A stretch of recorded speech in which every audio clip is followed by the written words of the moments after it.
Daar's niks erger as 'n mamma nie. Kyk, as jy nou 'n tierwyfie wil sien, moet iemand iets aan jou kinders doen. Of jou kinders kan nie kry wat hulle wil hê nie. Of jy voel skuldig dat jy nie vir hulle kan gee wat hulle moet kry nie. 'n Ma is 'n moeilike ding. En as dit by half welpies kom, dan verskoon my Frans bollie 'n tier. Maar my storie gaan oor meer as dit. My storie gaan oor ek is 'n ma, 'n enkel ma van Pretoria. Het tot 'n punt gekom waar ek besluit het, hierdie kinders gaan 'n goeie lewe hê. Maak nie saak of daar bloed by my vingerpunte uitloop nie.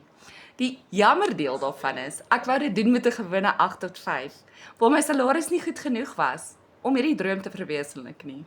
Ek het besef, ek gaan iets moet doen en ek gaan iets totaal anders moet doen om my finansiële stabiliteit en lewenskwaliteit te verbeter. En ek het 6 maande terug begin met digital marketing, deur die legacy produk, en ek het nog nie een keer teruggekyk nie, want ek verdien nou in dollar. Ja, ek werk nog my 8 tot 4, want ek's 'n enkel ouer. Ek doen hierdie nie om nie te werk nie, ek doen dit om 'n stabiele, addisionele inkomste in te bring. As jy, soos ek, 'n tierwyfie is oor jou kids, en jy wil vir hulle net die beste gee, en jy wil nie beklei oor geld nie, jy wil 'n goeie lewenskwaliteit hê, jy wil voel, jy kan vir jou kinders die beste gee. Comment net beste. En ek deel hierdie proven blueprint met jou, want weet jy wat? Ons as enkelouers en veral enkelmamas mag veg vir ons kinders.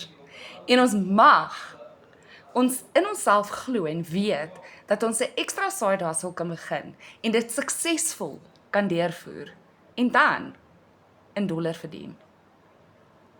Comment asseblief, want ek wil hierdie blueprint met julle deel, want dit het in my lewe een helse impak gehad. En ek wil graag hê jy, as 'n enkel mamma of 'n enkel pappa, moet ook daai gemoedsrus hê.